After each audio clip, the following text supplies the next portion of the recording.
Good afternoon, everyone. I'm Anita Huberman. I'm CEO of the Surrey Board of Trade. And thank you for virtually attending this afternoon's Surrey Digital Town Hall hosted by the Surrey Board of Trade. Our focus this 1 hour that we have with you is about changing how you serve customers during pandemic times and post-pandemic as well. Still at this time, it's important to acknowledge that we are on the unceded territory of the Coast Salish people, specifically the Kwantlen, Katzie, Semiahmoo, and Tostenson First Nations. I'd like to thank the Port of Vancouver for their sponsorship of Surrey's Digital Town Hall. They're sponsoring the whole series. We have a huge portfolio of recorded town halls that we've hosted since March. The Port of Vancouver, they are the largest port in Canada, trading with over 170 different world economies. And I'd like to give a huge shout out to our frontline workers at the Port of Vancouver. They are our marine terminal operators, our truck drivers, really ensuring that we are getting our goods to market, not only locally, not only nationally, but also internationally. Thank you also to our marine pilots and our railroaders as well. Thank you to the Port of Vancouver for your sponsorship. This town hall is being recorded, and you can share the link that will be shared with you after the session is over. And of course, we all know that the BC government has started phase 2 of BC's restart plan, a slow, very careful, phased-in approach to restart our economy and to ensure that we are preparing our customers, our visitors to our workplaces. We want to make sure that we're giving you the best resources possible. And so we have a great lineup of panelists for you this afternoon. I just wanted to mention, first of all, that the Surrey Board of Trade, I sit on the Premier's Economic Recovery Task Force, identifying gaps and opportunities during and after the pandemic. We have a Surrey Economic Recovery Coalition with the other chambers and BIAs to ensure the same thing, gaps and opportunities during and post-pandemic. We meet weekly with the City of Surrey's Emergency Response Team. And the Surrey Board of Trade, we are that concierge of connections and instigating government change to ensure that we're helping you as businesses. So we have a line, a direct line into the Prime Minister's office. So we're here for you at the Surrey Board of Trade. And if you have any questions, need any support, please let me know, Anita@businessinsurrey.com, or visit us at businessinsurrey.com, our website, and our Surrey Pandemic Business Portal.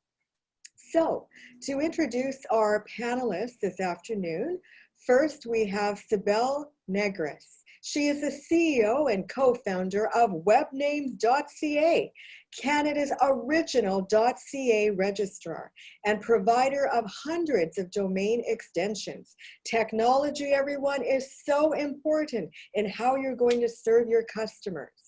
And so she focuses on corporate domain portfolio management, web hosting, email, security products, and other online solutions. Webnames, their clients include some of the country's largest corporations, government, law firms, and global Fortune 500 brands. A Hall of Fame inductee and 4-time winner of Canada's Top 100 Most Powerful Women, Cybele's other recognitions include a 9-time winner of Profit Women's 100 BC Business Most Influential Women in Business. Thank you so much, Cybele, for joining us this afternoon. We have Tom Woodman from PwC. They are PwC's consumer markets consulting activity in Western Canada. So Tom works with retail and also other clients to serve their customers better, faster, and cheaper. Over the last few months, Tom has been working really closely with a number of retailers to understand how they're going to interact and engage with their customers during the COVID-19 crisis. He's originally from the UK, he's worked all over the world, and he's called British Columbia home for the last 2 years. Thank you, Tom, for joining us. Next, we have Greg Wilson. He's the Director, Government Relations for Retail Council of Canada. Greg represents the interests of the retail industry with governments in British Columbia. He serves on the board of two not-for-profit corporations, Encore Pacific Canada, which manages used beverage containers, and the Major Appliance Recycling Roundtable. Thank you, Greg. And finally, we have Ian Tostenson. He's the President and CEO of the BC Restaurant and Food Services Association. He spent most of his career successfully growing Cascadia Brands, which own Kelowna Vineyards, Sandhill Vineyards, Borrowing Owl Vineyards, Granville Island Brewing, Grady Wine Marketing, and Potter Distilling. He's appointed director to the Premier's Permanent Small Business Roundtable, an appointed member of the BC's climate team to chart out BC's carbon future. Ian was BC's second chairman for the BC Wine Institute. He was a finalist in the Ernst & Young Entrepreneur of the Year Award and a recipient of the Business in Vancouver Top Under 40 Entrepreneur of the Year Award. Thank you, Ian, for joining us. Thank you. So let's get right into the questions, and I'll let you know who's going to be responding in turn. My first question is, what will customer behavior and expectations be post-COVID? Tom, can you respond to that first? And then Fred. Yeah, of course. Thank you, and thanks everyone for having me here today. So, I think what customer behaviours are going to be like post-COVID is probably the million-dollar question. I think anything I say is probably caveated heavily with there's still a lot of uncertainty and a lot of unknowns. But I think what customer behaviour will look like kind of depends on two main factors. One is our ability as a society to manage the virus, and how long that will continue to go on for. And the second is obviously the economic relief and the effectiveness of those packages from government to stimulate the economy. And basically the balancing of those two things shape what customer behaviour. But I think it's pretty fair to say that there's kind of three impacts on customer behaviour. One is household behaviours that we're seeing change and will continue to change. The perceptions of risks of customers and how that will change. People will adapt and kind of normalise certain situations.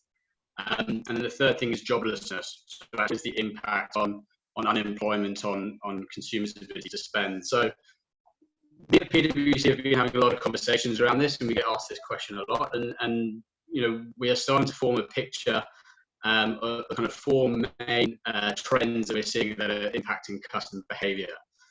Those four things, typically are the shift to digital shopping and the shift to online. Cost management of consumers as well. So consumers being a lot more cost conscious. The reduction of non-essential travel. So what impact does that have in a retail context? And then obviously the ongoing kind of the limitation of physical interactions. Not just for retail consumer or which is an area that I focus in, but it is across all industries. It starts to have a big impact on customers. So shopping digitally, and we'll probably touch on a lot of this on the question today, I imagine. One of those questions around fulfillment. So how do companies set up their ability to fulfill their online orders in a different way? So you're starting to look at micro fulfillment strategy. How do you use your stores, which may be shut, as micro fulfillment centers or dark stores? How do you give consumers that transparency as well on where that product is at what point in the fulfillment cycle? So consumers are starting to be a lot more demanding in terms of that transparency, but also how companies engage with customers. That engagement and that building of trust is really important. I'll give you a personal example. For example, my wife and I, we have a 10-month-old, we're looking to buy a new car seat. That is something that typically we would, go to a shop. You look and feel and touch the product to get that trust and confidence in a product before making that investment. That is something now that we're having to shift online and put trust in, comparisons online of a product the trust of getting that product on time, when we're told we're going to get it, within a reasonable time frame. So how do companies adapt to that new level of trust that needs to be formed through going online is a big question that a lot of companies need to answer. The cost management piece that I mentioned, that plays into things like product assortment. So we're seeing in grocery, a much higher demand for things like lower cost items, but also longer shelf life. So things like frozen veg, because people are doing bigger shops, wanting to go less frequently to stores. So actually, what does that mean to the product mix? Is a big impact. And obviously, people are going on vacations, as much as that translate to certain categories of, DIY, home renovations, home entertainment. So being able to flex that product assortment. And then finally, the limiting of the physical interactions. I think, we're all in agreement that however long this goes on for, we're not going to return to the high levels of kind of physical interactions we had before. So how does that translate from a customer's perspective? Obviously, a much bigger focus on sanitation, health and safety. So companies need to be a lot more transparent about what they're doing to keep their customers safe, whatever channel that may be. Less frequent visits to store, like I mentioned. So actually, you might be going to store less, but actually when you go to store, you're buying more. So especially in grocery, we're seeing a massive increase in basket size. What are some of the actual changes that need to happen to facilitate that? Will we move away from shopping baskets and much bigger shopping carts? It's just one very basic example. The store layouts will change. That plays into the sanitization piece as well. And then we're also seeing, a lot more things like curbside pickup and buy online, pick up in store. So companies are trying to pivot their offerings, all of the infrastructure that goes in behind the scenes to facilitate that, because consumers are buying and are conscious, about the physical interactions they're having with the retailer.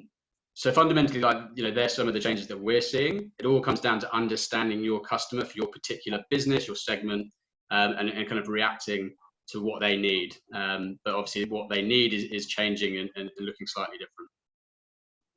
And just a reminder to panelists, if you're not speaking, to just mute your line, please. So Greg, over to you. Tell us about customer behaviors and expectations from the retail sector. So, it is early days, as Tom pointed out, but I think there are some things that we are seeing that are fairly consistent. And Tom touched on something that's very important, which is trust. There's a demand from customers currently to see that you're not only to experience a safe environment, but to see how you're achieving that safe environment. So it's important, it appears to be important to customers to see that you have hand sanitizer available, that you are taking the appropriate measures, not only to protect the customers, but also your employees as well. So whether that's plexiglass barriers or other measures that you're taking, signage, floor markings to demonstrate that you're creating a safe environment. I think that Tom had a very thorough answer to the question of what the expectations are in terms of their basket of goods. But I think the one thing that needs to be emphasized is that there is a significant and apparently longer-term trend in e-commerce that is different than what's happened before. The traditional e-commerce was a delivery method, and now we've gone to a more hybrid method where you could have delivery, but you can also have pickup. There are a number of stores who seem to be finding customers who will show up to pick the material up, and some of them won't actually end up taking the item because the item isn't the right color or the right size or feel for them. So those are changes, and I guess we're going to see more over the coming months. Thank you. Cybele, over to you on your perspective. Great, thank you, Anita. Well, I think both Tom and Greg gave very thorough answers, so I'll try very hard not to be repetitive. I would say in the short term, I agree with both what Tom and Greg have said. around caution and the need for caution and the consumer confidence. And that's really what it's going to be all about, for consumers to feel confident about walking into your store to purchase any goods whatsoever. They need to see that appropriate steps are being taken to keep them and the employees safe, just like Greg had said. And it's going to be highly dependent on age, I think, because the younger age group, I feel, are still, under the understanding that for them, it's less of a risk than for the older generation. So I'm seeing a difference in the reactions from the younger generation and those that are a little bit older. And whether you work in healthcare or have had a friend or a close family member affected, that will likely affect the level of someone's cautiousness. So if you are someone in a household with in a high risk group, or somebody in your home that is age or immune compromised, then that consumer will be hyper vigilant and looking for extreme measures to feel safe. So I think in that instance, for businesses, it's best to be as cautious as possible and serve that customer, and then all customers will feel safe. On the longer term, I think this virus has truly disrupted and will continue to disrupt the way we work, changed everything from the way we shop, how our kids learn, travel, entertainment, tourism, all of the above. And definitely we'll see an increase in work from home from businesses that are able to do that. So back in April, I decided to write an article in Business in Vancouver, and it's titled "How the Global Pandemic Will Reshape BC's Business Environment." So I talk about everything from digitization of everything, increase in work from home arrangements for sure, the acceleration of AI and robotics, acceleration in the decline in use of cash. So we're moving towards a cash light society, and certainly the decimation of some industries that aren't able to reinvent themselves. So I'm happy to leave it there and let our audience go and read that article at your leisure. So you can just go to Business in Vancouver and Google under my name, Cybele Negris, and the most recent article will be there. Now, Ian, I wanted to also pose that question to you from the restaurant sector, hospitality sector. What will customer behaviors and expectations be for your consumers?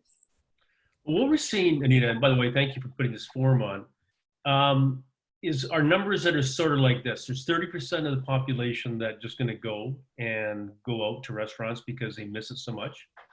And then about 30, these are really rough numbers, about 30% of the population, to Greg's point, show me and convince me and show that I'll be safe.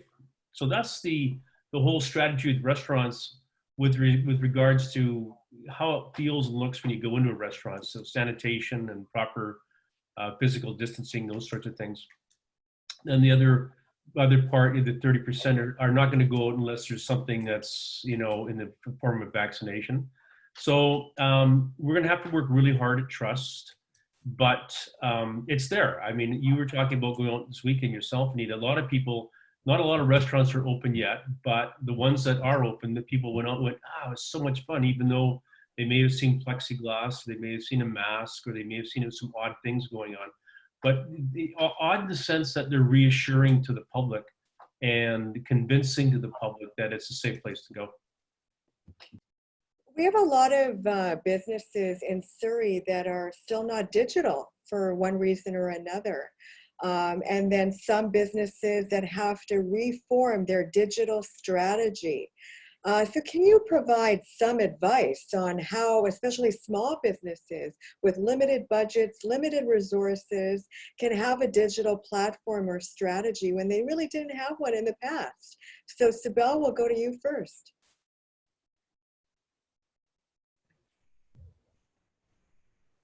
Great, thanks, Anita. So, I think a lot of small and micro businesses have stayed away from building their businesses online or on digital platforms because they've always thought that it was either too difficult or too expensive. And some actually felt that they just didn't need it. They had enough walk-in business, or they had enough clients from word of mouth that they just didn't need it. So I think that's really changed over the last few months. They now need it, and it can be done quickly, and it can be done affordably. So that's one thing that we did at Webnames, is recognize that for a lot of the micro businesses, the very small businesses, just had a fear that it was too difficult. So we came up with a package that is essentially a brand new package that's especially geared for this group. It's basically geared for you to get online really fast, and we're actually giving it away for free. So essentially, the first step is to get your domain name. So for a lot of small businesses, they don't realize that they need a domain name. That is yourbusinessname.ca or .com. In fact, you can have all sorts of choices now. So you can get a name like workoutwithjane.yoga or giovanni.pizza. There's so many choices that are out there now. So that's how you first start. Then you set up an email address. And many businesses I see are still using their name at telus.com or their name at yahoo.com or Hotmail. You can actually use your domain name for your email, and it looks much more professional. So that's the second step. And then you go and build your website. And we've made available templates that allow you to build your website in many cases in less than an hour. You just upload some photos and you put in the content, and we will host your website for you and also give you an SSL or a digital certificate to help you secure that site. So we have decided to give over 1,000 of these away to small and micro businesses that need it.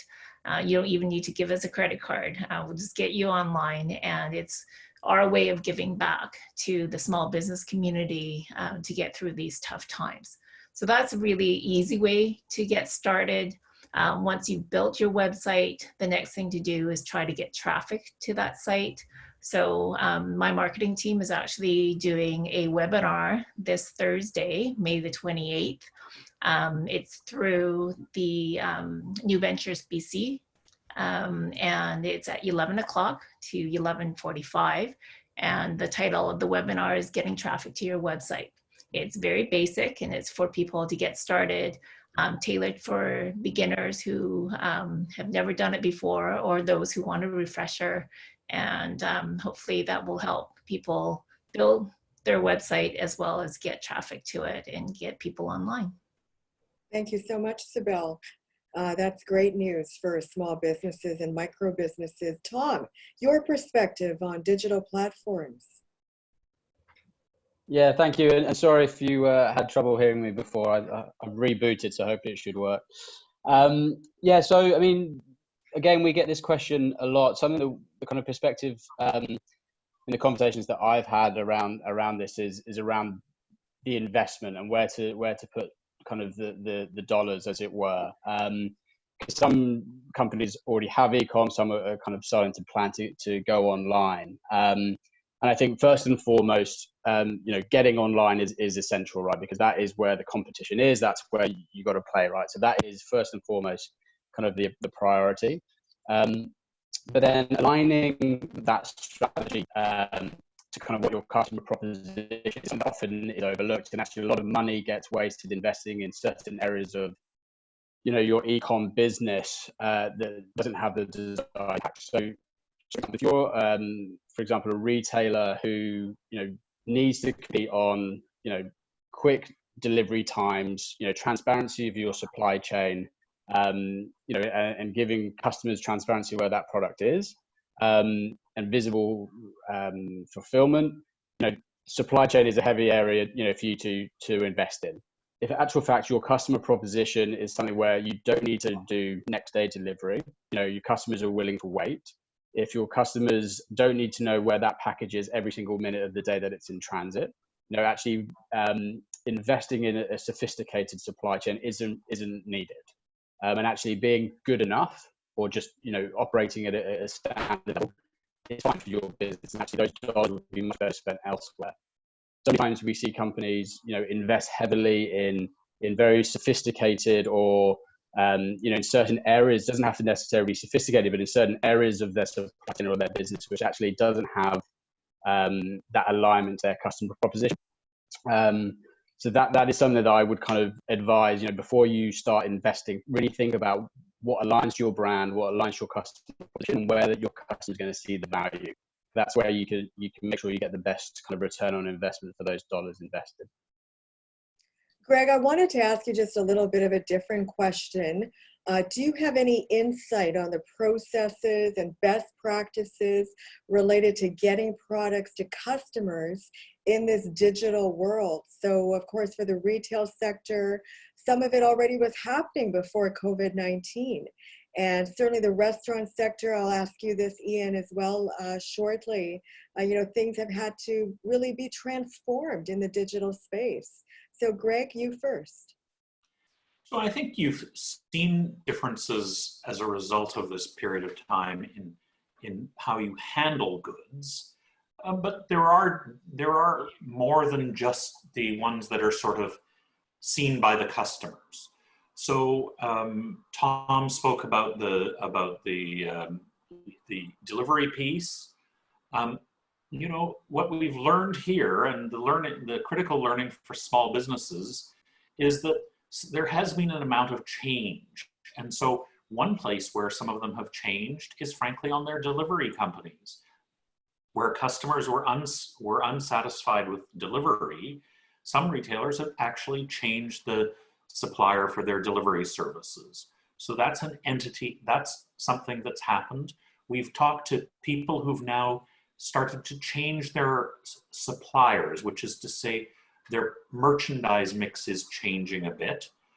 In some cases, that's actually to get a better price or to find suppliers who are willing to work on providing the best price for consumer products. And I think that the current fiscal reality provides small retailers in particular with a bit more ability to be brave in that respect. They're able to take the risk of dropping items from their inventory and put in and take new chances in an effort to retain and grow sales. Often the digital customers are not necessarily the customers they've had before. So it's an opportunity to reach new customers, to refine your product mix. In some cases, some products don't sell as well over the internet, but they sell a bit better, but different things sell a bit better over the internet. And so this is something we've learned from watching the successful small businesses. Ian, your perspective.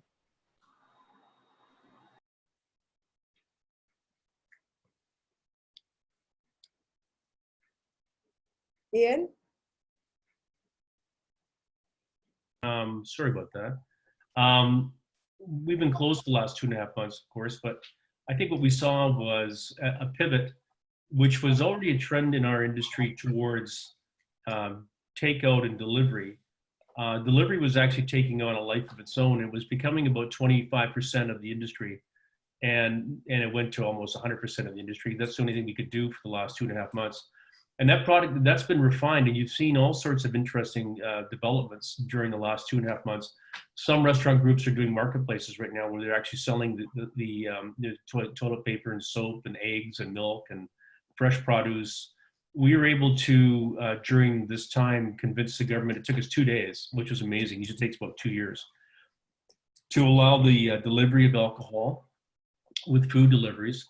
And that just made a lot of sense because you could consolidate the order, you keep people at home, they could order their food, they could order their drink, their alcohol drink. So that worked out really well. The problem with that model right now, and when we get to the question about what the future of a restaurant looks like in the future, I'll talk a bit more, but what the viewers should understand is that restaurants are paying close to 25 to 30% fees to skip the dishes in Uber Eats and DoorDash to do that service. And that's basically, at that point, there's nothing left. So the restaurants that were able to generate some cash were basically spending all in commissions in the last 2.5 months.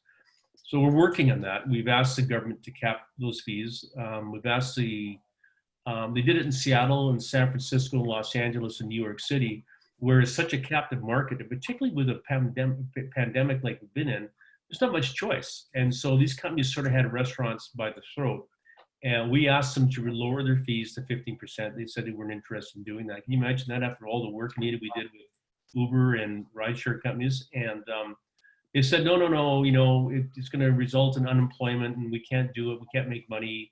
So we've gone to government now and said, can you temporarily put in a cap to 15% to help here? Because it can be and it will be a major part of the future of the restaurant industry. So we know through the Premier's Economic Recovery Task Force that, and through WorkSafe BC, that industry associations have been and are continuing to work on tools and guidelines for every industry sector as they reopen, trying to regain that trust of consumers and also of workers.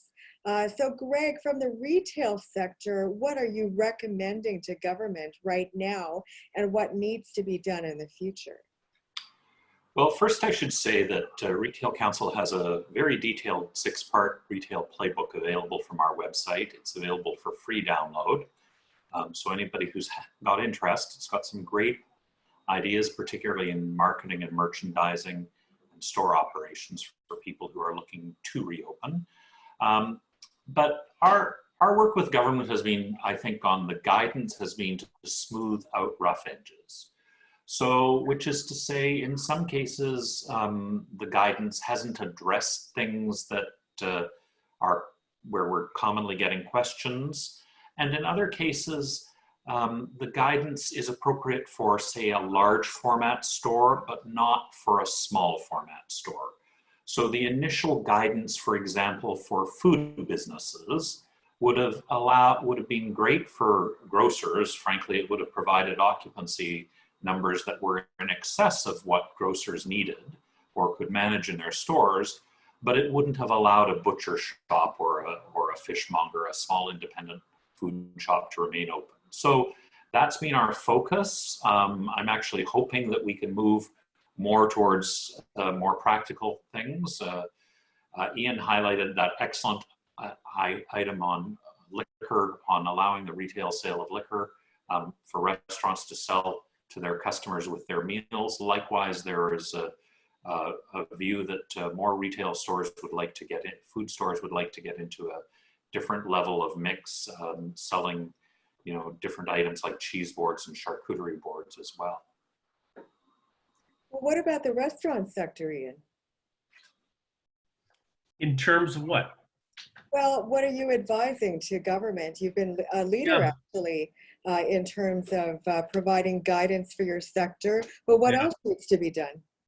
Well, we're the canary in the coal mine because we were one of the first industries to go down. And we went down, with a lot of hardship because we had food. And then, the interesting thing when we look back at it, the employees were taken care of, but a lot of things like food went bad and got thrown out, et cetera, et cetera. But going forward, what we did was we anticipated that at some point we'd be reopening. So we wrote that plan. We got together 60 of the brightest restaurateurs in the province. And we set a goal of doing a report in 9 days. We got best practices from around the world.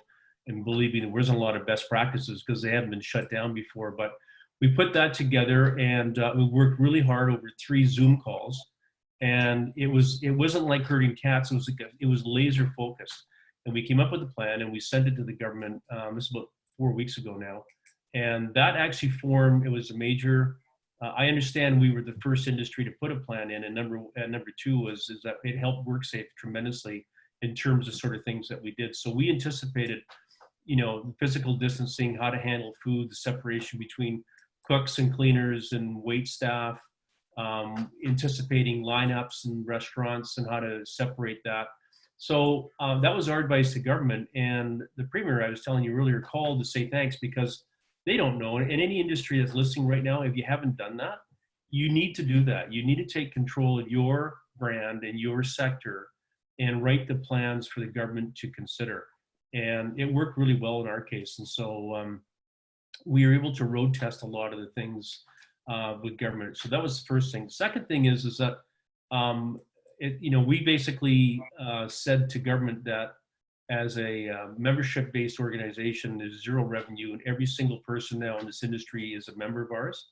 So it's 15,000. We had 3,000, but you can't charge a membership. So we have to be very clever now in terms of how we're going to fund the organization. But again, the government is really interested in helping us because we are an extension of a lot of their programs. I mean, we're so regulated in the restaurant industry. So we're working with them on all sorts of programs that I think will serve us well in the long term because they need us to execute it. If you didn't have the retail council or if you didn't have a restaurant association, in the middle of all this would be complete chaos. So we've talked a lot about that with them. And then I think the third thing, Anita, is that we have a brand called Eat Drink Local, and we put together a consortium of organizations, which is basically the pub guys at Able and the BC Wine Institute and the Craft Brewers Guild and ourselves to have a sustaining campaign about eat and drink local, probably starting in the fall when things are stable, a bit more stable, and really try to capture that intra-tourism and getting people out and enjoying and understanding the local economy, how important it is to shop local and to eat local. So the government's been really receptive to all those ideas.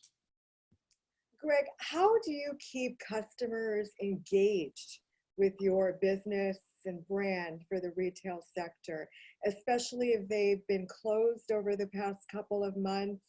How do you rebuild that trust? Well, that's a very good question, and I think we're just beginning to learn some of the answer to that. But what the successful small retailers tell me, and I tend to think, look, these are people who've provided excellence in customer service. If they've survived and thrived as small retail businesses over generations, they've provided excellence in customer service. They're continuing to do that, but they're doing that in new ways. So on orders through the internet, they're phoning customers when they're unsure or when they have suggestions. On visits to the store, they're being respectful of distance, but suggesting products that customers might find interesting based on their past purchase history. I think the other thing that's interesting is that the initial reaction to when customers came back into the stores is the group who were enthusiastic to come to stores. So I think there was a fear that there would be an end to the browsing around stores that we consider vital to retail, that is makes retail interesting for people. But so far that hasn't been the case, and we've been able to see browsing because we've had physical distance. And so that's a key learning, that the physical distance has allowed the customers to feel safe while they're browsing. Cybele, what about you? What about your comments on keeping customers engaged and with the brand, especially from a digital perspective? Yeah, I think a big part of that, whether it's from digital or in person or not, demonstrating health and safety first is pretty paramount. And then service, providing the best service, convenient or even extended hours, free shipping, a good return policy, those are really important. But to keep people engaged, you have to provide some level of value. So for those that have been closed for some time, for instance, I've seen many brands that have been out there still promoting their brands, even though they have no products to sell right now, whether they're doing something good for the community.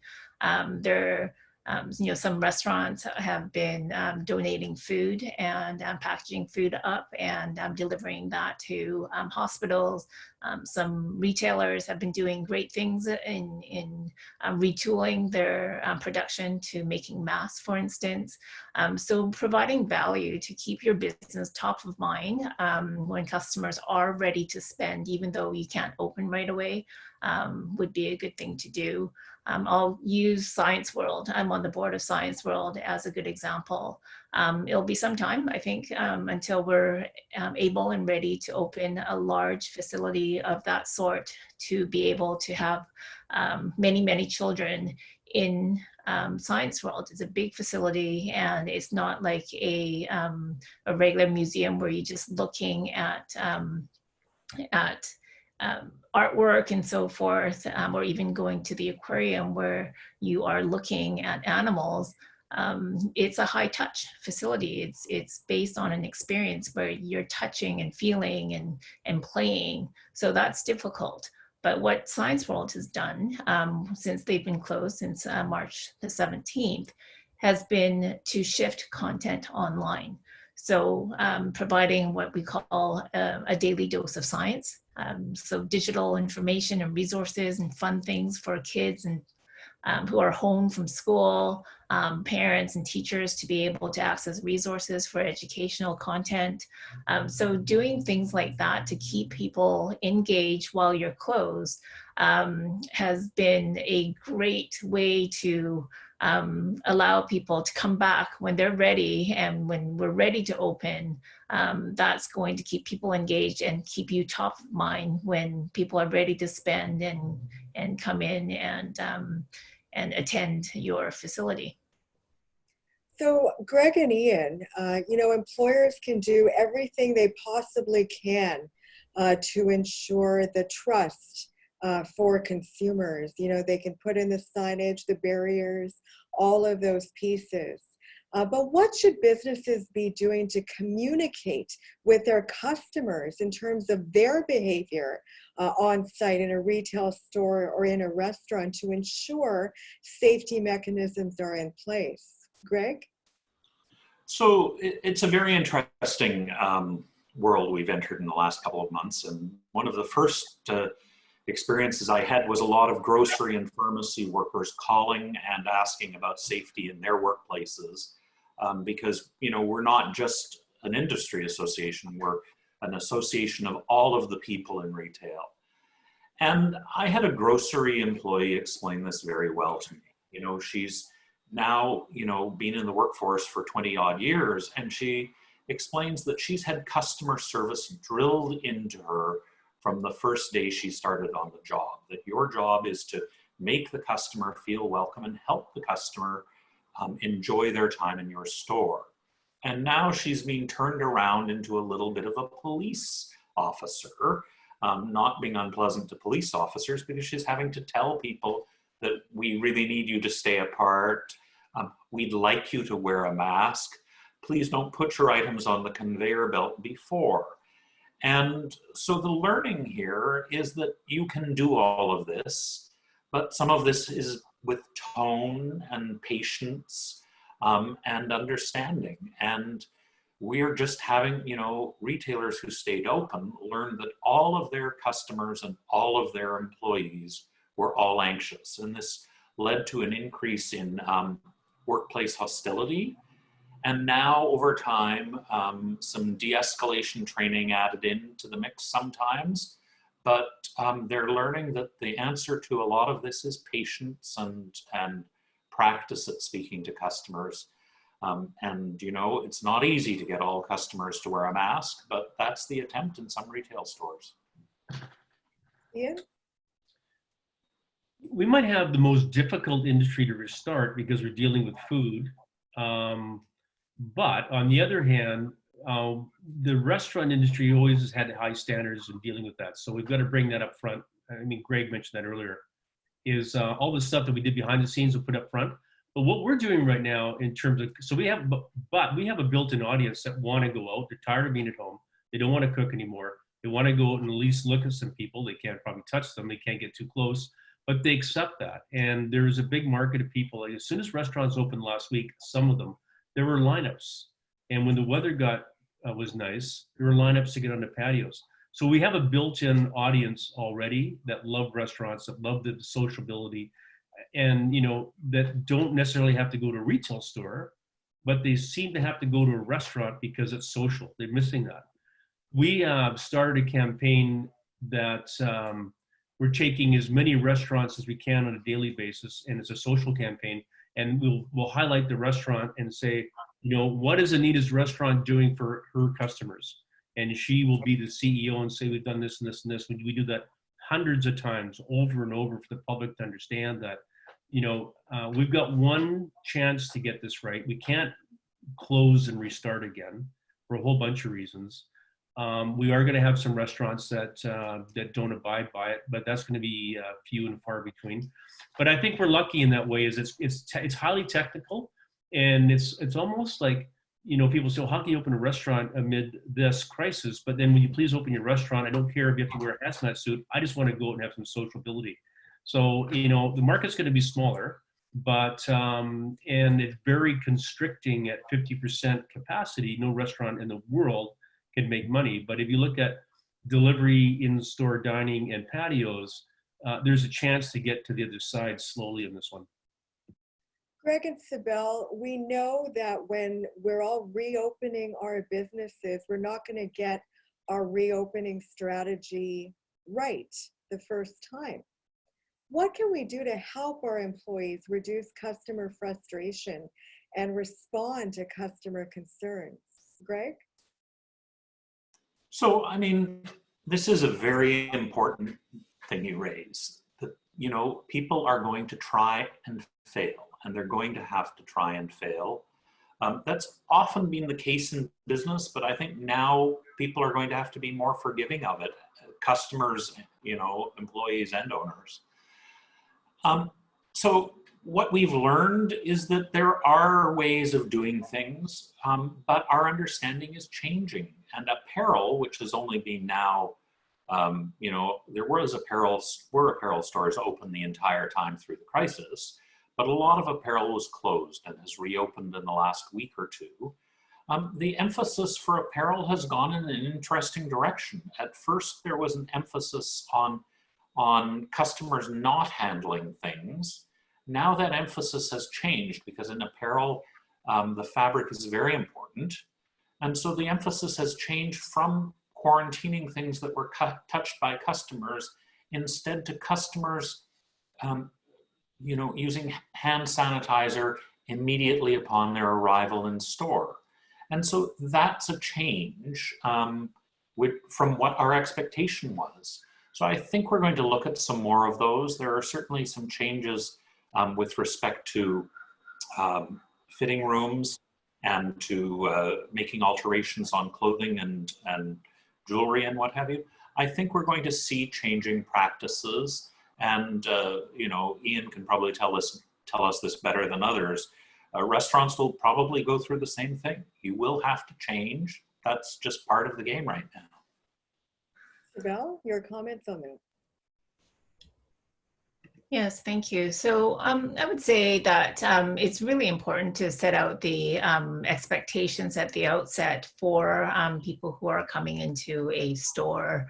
Have things posted up on the entrance or on a website, and let people know in advance if they're calling in for a reservation, for instance, or on a phone message. It's really about communication. So I can't stress it enough. It's about communicate, communicate, communicate. Potentially have masks on hand to sell at cost if you can afford it, and if you can afford it, to just give those away at the storefront. And I've seen that happen at TNT, for instance, at grocery stores. So have your policies well established and posted for everyone. And I think it's really important to train your staff to ensure that they're well aware of what all the policies are, that there are the WorkSafe BC guidelines that everybody's trying to follow. And as a business, we all have a duty to keep customers safe and employees safe, and appeal to customers who may not be understanding of that, to appeal to their kindness and empathy, to really understand what the goal is to keep everybody safe. Appropriate training and the culture within the organization, I think, is really important. When the culture of the organization is strong, the employees will feel empowered and they'll feel empathetic. And I think that's really the best place to start. So having regular communication with staff and ensuring that they feel empowered and they are taking feedback from customers. So if customers are coming in and they're not happy with something, and it starts to become a theme, you'll always get the one-off of individuals who don't agree or don't agree with certain policies. But if there's a certain theme that keeps coming back, it's really important for staff to feel empowered to take that feedback, bring it back to management, and ensure that people feel heard. Often in times of stress like this, people just want to feel heard, and they have legitimate concerns. So I think patience, empathy, everyone's stressed out. Potentially, I think Greg mentioned it earlier, some type of a de-escalation training or conflict resolution training for staff is really not a bad idea right now. So how do you handle a customer that doesn't want to comply with your safety guidelines within your business, whatever form it may be in? Greg and Ian, can you respond to that? Greg first.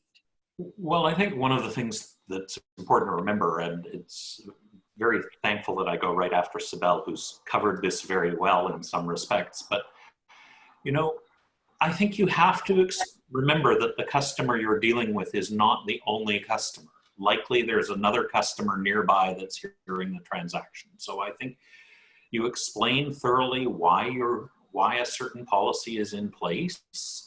You encourage them to adopt the practice. But unfortunately, in some cases, you just will not be able to accept that a customer, you know, in some environments where you're coming within 2 meters of one another, you're going to have to insist that a customer not enter the store. It's similar, actually. It's easier when a customer is ill. The current workplace guidelines in all workplaces in BC insist that you don't come to work if you're ill.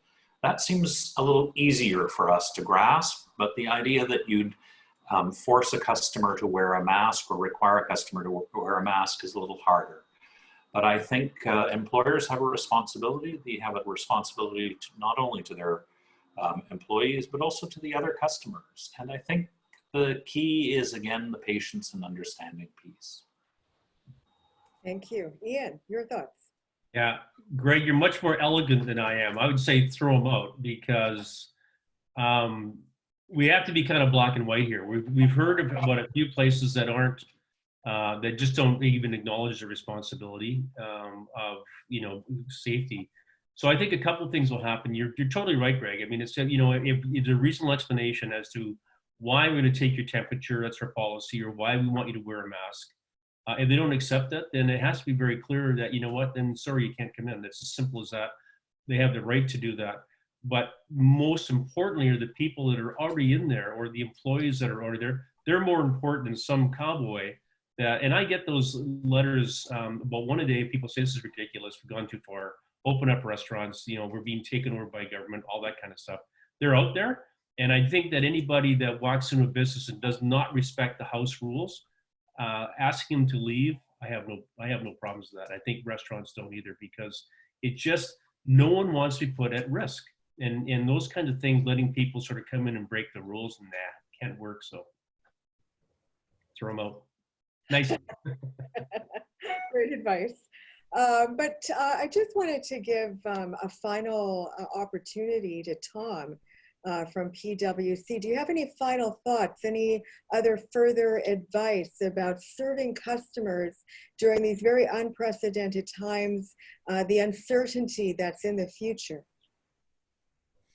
Yeah, thank you. I think a lot of what's being said, I think, touches on kind of the key messages that I would deliver. The big thing for me is transparency. And I know that word's been used and talked about already, but I kind of want to reiterate that one, because I think, you know, customers understand the scale of the situation, you know, that we're all facing in all facets of life. And I think, you know, whether it's around, you know, a delivery, you know, window being now 10 days rather than 3 days, you know, and that's been extended, whether it's, you know, being able to go into store in a certain kind of way.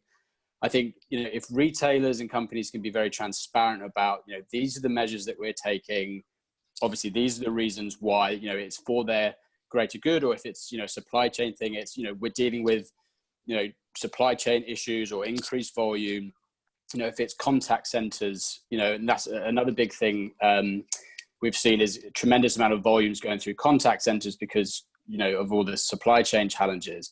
Things like on IVRs, being very transparent around, yes, we're dealing with high call volume. If you've made your order within 10 days, actually, you won't hear from us. And actually that level of transparency, manages expectations. And actually, I think what customers like more than anything is their expectations to be managed, especially at a time like this. So for me, just that transparency and that honesty around, yes, we're dealing with this, it's going to take a bit of time, or we're doing this in a certain way for these good reasons.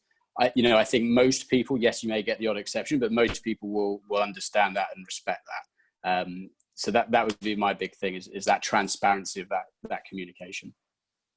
Well, we all need to focus on our customers, and we don't know what the future lies, but absolutely, these are great tips for serving your customers. Thank you, Tom, Greg, Cybele, and Ian for spending this 1 hour with the Surrey Board of Trade on how to serve your customers during these unprecedented times. Thank you to the Port of Vancouver for your ongoing sponsorship of the Surrey Digital Town Hall. We'll send a recording of the link to you. It'll be shared on social media.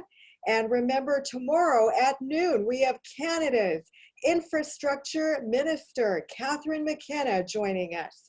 And you can register for that at businessinsurrey.com.